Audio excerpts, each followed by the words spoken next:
मिलाए अपने आराध्य के अवतार से प्रभु। तो माखन कहाँ है?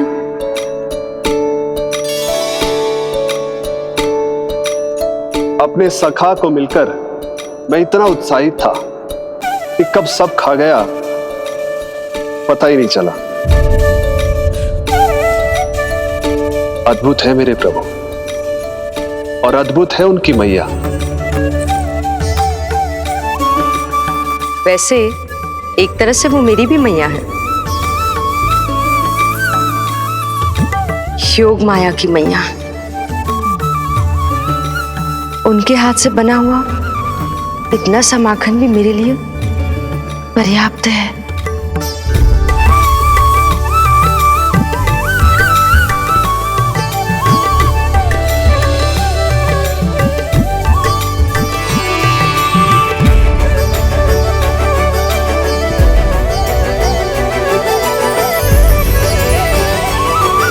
जैसी मैया वैसी ही उनकी पुत्री, उतनी ही भावुक, उतनी ही शक्तिशाली।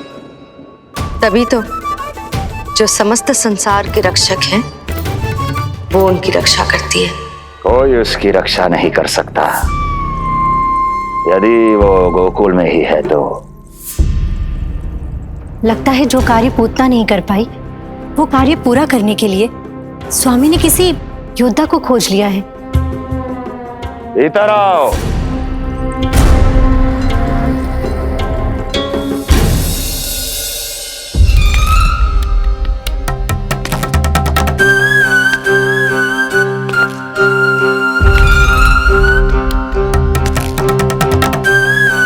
इनकी बुद्धि इतनी तीव्र है जो कठिन से कठिन पहेली को भी अद्भुत सूक्ष्मता से अध्ययन करके सुलझा दे।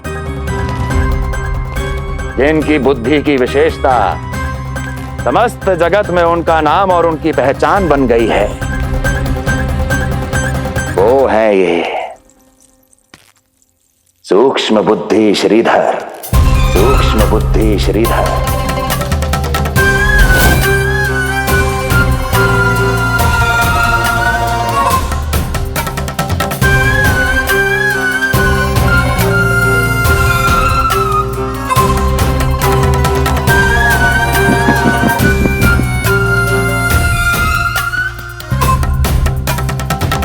महाराज कंस को सूक्ष्म बुद्धि श्रीधर का सादर प्रणाम।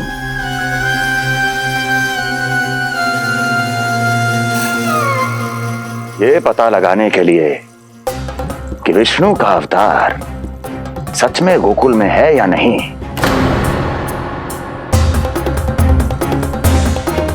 मैं इन्हें गोकुल भेज रहा हूं।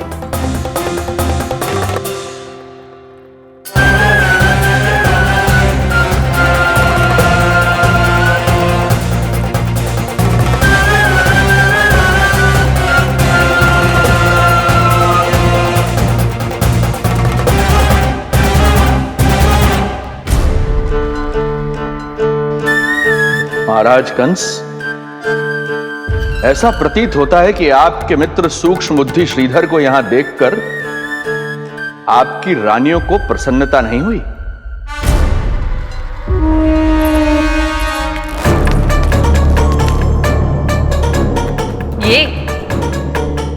ये करेंगे आपके शत्रु का सामना। वृद्ध, दुर्बल, जो ठीक से खड़े हो पाने में भी सक्षम नहीं। सक्षमता चाल में होनी चाहिए या बुद्धि में?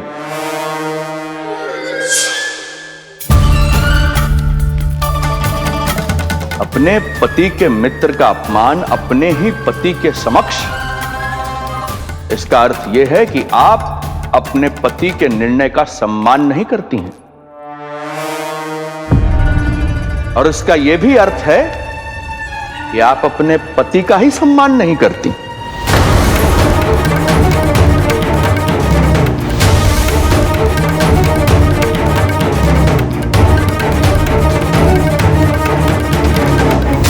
वैसे मैं इनके विषय में चिंतित नहीं हूं महाराज।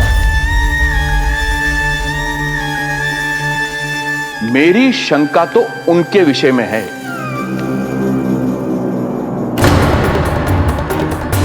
उनमें कुछ तो विचित्र है, रहस्यमयी है।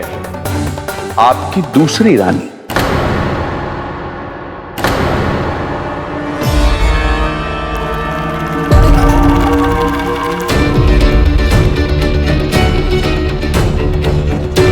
सूक्ष्म बुद्धि, ये मत भूलिए कि ये आपकी महारानियां हैं। कैसे भूल सकता हूं महाराज? वैसे इसमें इनका कोई दोष है भी नहीं।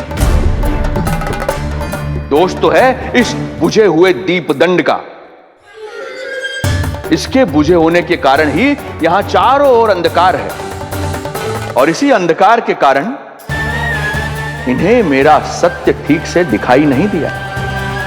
अन्यथा श्रीधर के गुण को ये अवश्य पहचान लेती, है ना महारानी?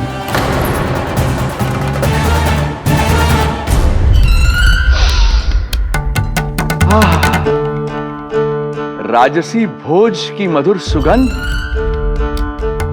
आपके लिए विशेष पकवान बनवाया है श्रीधर। तो चले महाराज, पहले भोजन फिर वचन। देख रहे हो लल्ला, रोहिणी जीजी ने कैसी कला सिखाई है मुझे। हाँ? देख रहे हो? मेरे लिए कुछ बना रही हो क्या? जो मन में है बोलते हो। हाँ? लल्ला क्या सोचेगा? ये आपके लिए ना है, मेरे नीलमणि के लिए है। हाँ हाँ लल्ला।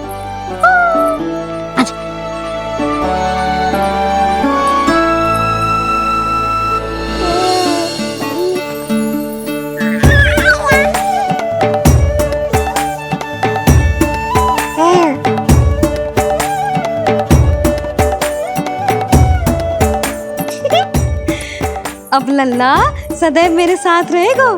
जो देखो, अब मैं घर के कार्य भी कर पाऊंगी और इसकी उपेक्षा भी ना होगी, है ना लल्ला? अद्भुत मैया, ये हुई ना बात।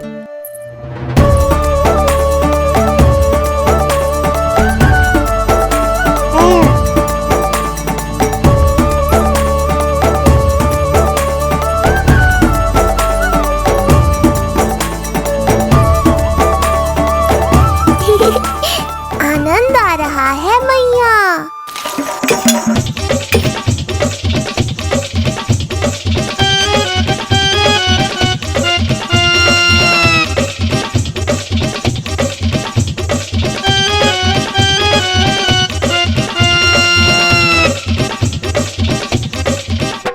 सूक्ष्म बुद्धि को भोजन अति प्रिय है।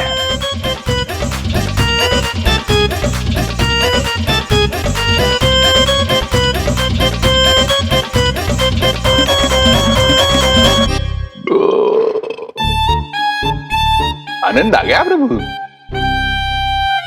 अब आदेश करें आप।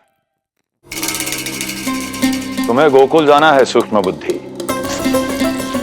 वहां जाके ये पता लगाना है कि नंद के घर में जो बालक है वो सच में विष्णु का ही अवतार है या नहीं। पता क्या लगाना प्रभु? उसके प्राण ही ले लूं।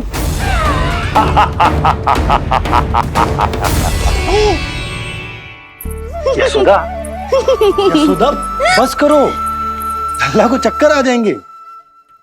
हाँ, ये बात तो है। बेकार ही टोक दिया पिताजी। मैया कितनी प्रसन्न थी। यशोदा, ये झूला ठीक तो रहेगा ना लल्ला के लिए? सदैव निकट रहने के कारण कहीं लल्ला तुम्हारा आदी ना हो जाए। हाँ, तो अच्छा ही तो है। कहीं आपको जलन तो ना हो रही कि लल्ला मेरे अधिक निकट आ जाएगा? ना, मुझे जलन ना हो रही। पर क्या? यशोदा मन बना चुकी है, अब झूला झूला के ही मानेगी। बताओ। ओहो, फिर से झगड़ा। कुछ करना पड़ेगा। अरे क्या? लल्ला को नींद आ रही है। हाँ तो देख क्या रहे हो? सहायता करो इसे सुलाने में। हाँ लाओ।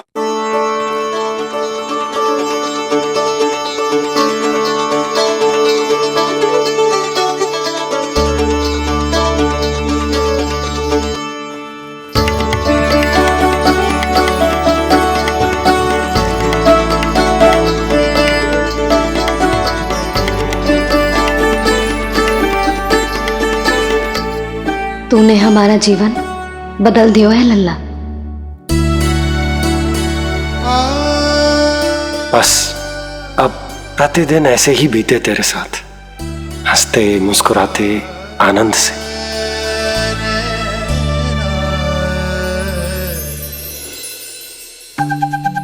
पर कल तो वो अति बुद्धिमान आने वाला है बाबा।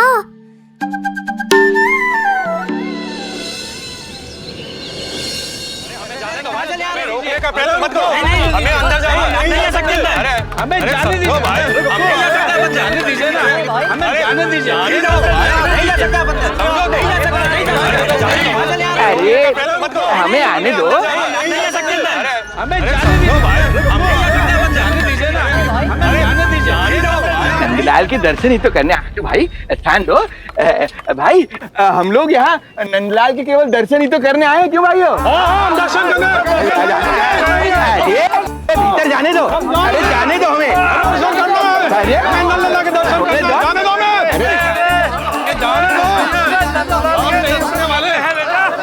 भाई मूर्ख कहीं के, मुझे रोकने चले थे।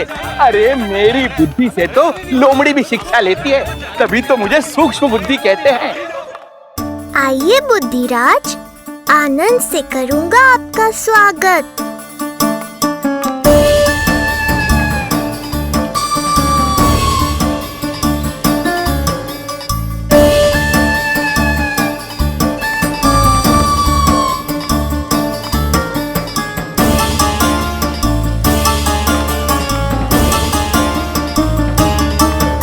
ये रहा घर, अंततः पहुंच ही गए। अरे मूर्खो, मार क्यों रोक रहे हो? हट जाओ वरना भस्म कर दूंगा तुम्हें। तनिक ठहरिए महाराज, बिना पूछे मुंह उठा अंदर चले आ रहे हैं। हमें रोक रहे हो? अरे जानते भी हो कौन है हम? ना, नहीं जानते। और जानने की आवश्यकता भी क्या है? हैं? और जान भी लें तब भी हम आपको भीतर ना जाने देंगे। वो कहा है ना, आदेश नहीं है। इसलिए महाराज आपसे निवेदन है, जय मार्ग से आप वापस लौट जाओ। पीछे चले जाए? नहीं हम नहीं जाएंगे। इसे खोलो, खोलो इसे। हैं? तुम जानते भी हो किसका अपमान कर रहे हो? मूर्खो, बुद्धि भ्रष्ट हो गई है तुम्हारी। श्रीधर महाराज हैं हम। कौन महाराज? कहाँ महाराज? चला भगा उधर। अच्छा, कौन महाराज? कहाँ के महाराज? अब तो तुम्हारी रानी यशोदा बताएंगी कि हम जो हैं परम पूज्य पुजारी, जिनकी आराधना उनके पिता श्री भारुगिरी, उनकी माताजी पद्मावती जी करती हैं, उन श्रीधर महाराज का घोर अपमान किया है तुम दोनों ने। घोर अपमान। यशोदा, तुम जानती हो ना? ना, किंतु लग तो है जे मेरे माँ बाबा को जानते हैं। मेरे मायके की ओर से आए हैं जे श्रीधर महाराज। अरे मेरी भोली मैया, ढोंगी महाराज है ये, असुर है। जो भी हो, जाओ चलो। अरे किंतु, अरे बोलने दो इन्हें। बेटी यशोदा, हम श्रीधर महाराज आपके माता पिता के करीबी परिचित हैं।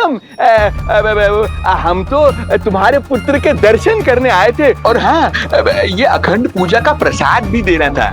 कई पखवाड़ों से मैं ये पूजा कर रहा था तुम्हारे पुत्र के स्वस्थ जन्म के लिए। ये प्रसाद मुझे दे दीजिए। लाई। यही प्रसाद दे दिया तो ये यहीं से भेज देगा मुझे। बुद्धि लगाओ सूक्ष्म बुद्धि, इससे पूर्व की खेल बिगड़ जाए। शीघ्र ही कोई उपाय निकालो।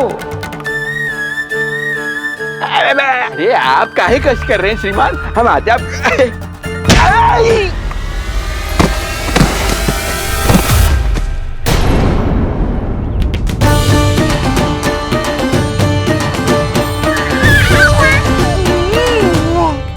महाराज ठीक तो है आप?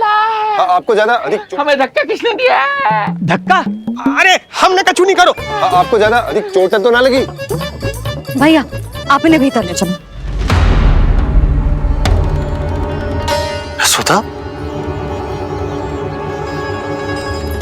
मर गए। जो आज्ञा तुम गोकुल वासियों को भी ना दी थी वो इन्हें दे रही हो? ये बात तो है, ऐसे कैसे आने दो उन्हें? मर गया। इन्हें चोट लगी है, सहायता तो करनी चाहिए, भीतर आने दो ना। सुधा, कल वो जोगी बाबा को तो भीतर आने दिया था ना। अब ये भोले भाले बूढ़े बाबा मेरे मायके की ओर से आए हैं तो बड़ी समस्या हो रही है आपको। कोई बात नहीं बिटिया, समस्या है तो फिर कभी आ जाएगा। रुक जाओ बाबा, जब तक आपका स्वास्थ्य ठीक ना हो जाता है कहीं ना जा रहे हो आप। भीतर आ जाइए आप। जाओ वैद्य जी को लेके आओ, उन्हें कहो शीघ्रता करें। जाओ जाओ जाओ, आओ बाबा। भगवान तुम्हारा भला करे बिटिया, सदा सुखी रहो।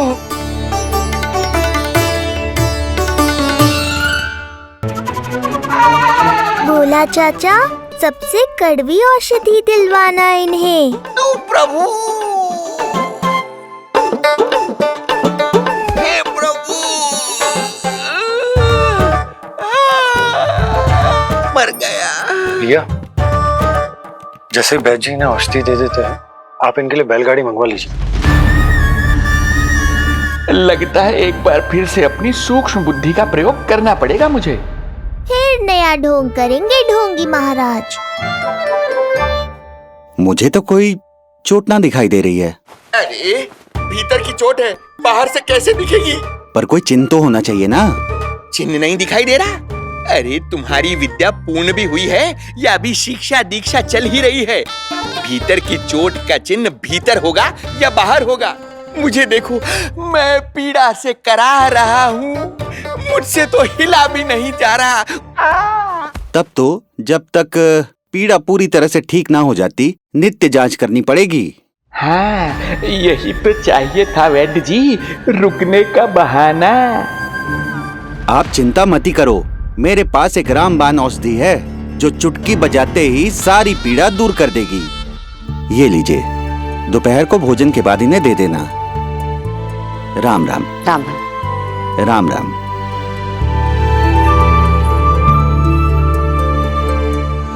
वो बालक कहाँ है जिसके बारे में महाराज कंस ने बताया था? मैं पास ही के अतिथि गृह में इनके रहने को प्रबंध करके आता हूँ।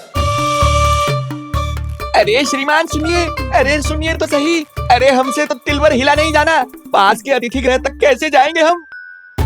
दया करके मुझे घर के किसी कोने में पड़ा रहने दो, मैं आप लोगों पर बोझ नहीं बनना चाहता हूँ। आई। अरे बोझ की कोई बात ही ना है महाराज। अरे नहीं नहीं बिटिया, मैं तुम्हारे मायके से हूँ, इसलिए मुझ पर किसी तरह की विशेष कृपा करने की आवश्यकता नहीं। जैसे ही मेरा दर्द कुछ कम होगा, जैसे बन पड़ेगा, मैं यहाँ से चला जाऊंगा। माँ। ना बाबा, कहीं जाने की आवश्यकता ना है, आप तो यही विश्राम करो। मैं आपके लिए गरम गरम खिचड़ी बनाती हूँ, औषधि के साथ सुपाच्य होगी।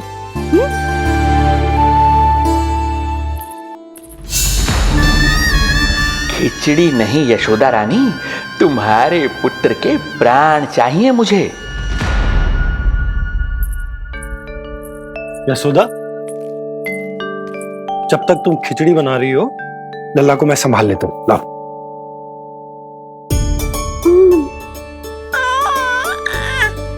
पर तुम्हें काम करने में समस्या ना होगी? अरे इसी कारण तो बनाओ ना जी झूला।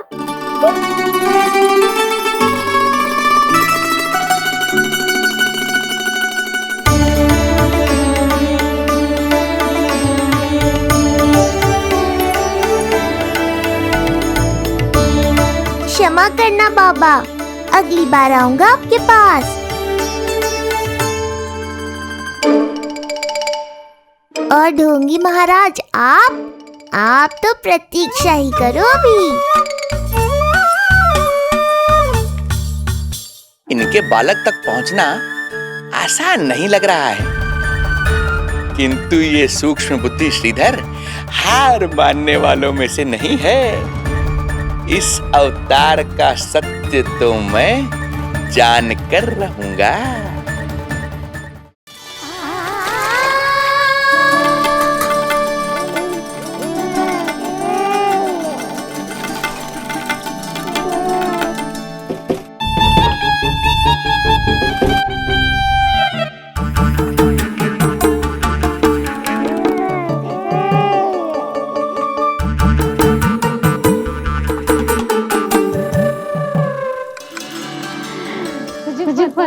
मेरी मैया क्या कर रही है?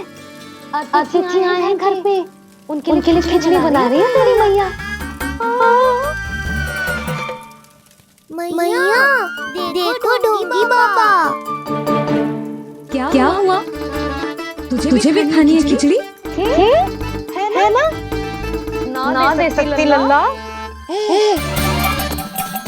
तेरा अन्न प्राशन ना हुआ है अभी, है ना? अब तो इन्हें सीख देनी ही पड़ेगी।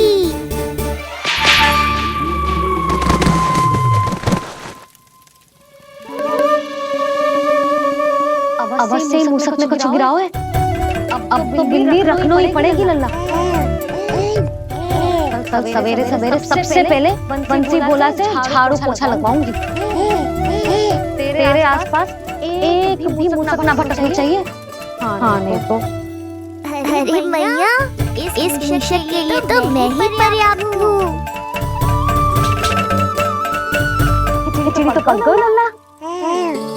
महाराज को खिलाए? पर वो तो खाने की अवस्था में ही नहीं है मैया। बाबा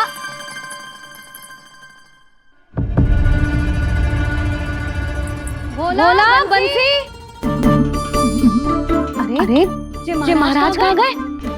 उन्हें बाहर जाते तो ना देखो भाभी। यहीं कहीं होंगे। तू देखो।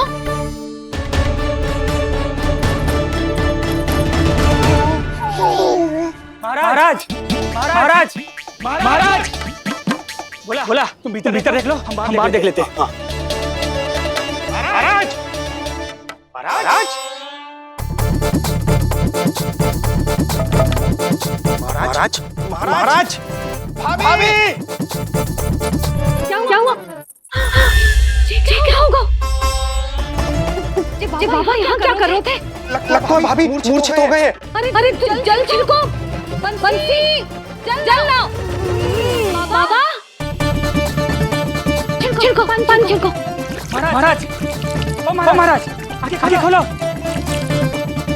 गहरी चोट लगी है, इतने से जल से नहीं उठेंगे ये।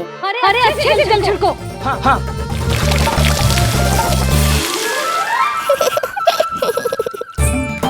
उठ गए महाराज।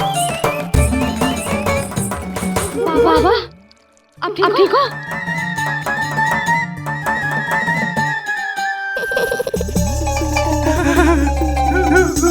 बाबा जी क्या होगा? गाल कभी लगो क्या? किसने मारा मुझे? इसने? जो भी हो, प्रतिशोध तो अवश्य लूंगा मैं।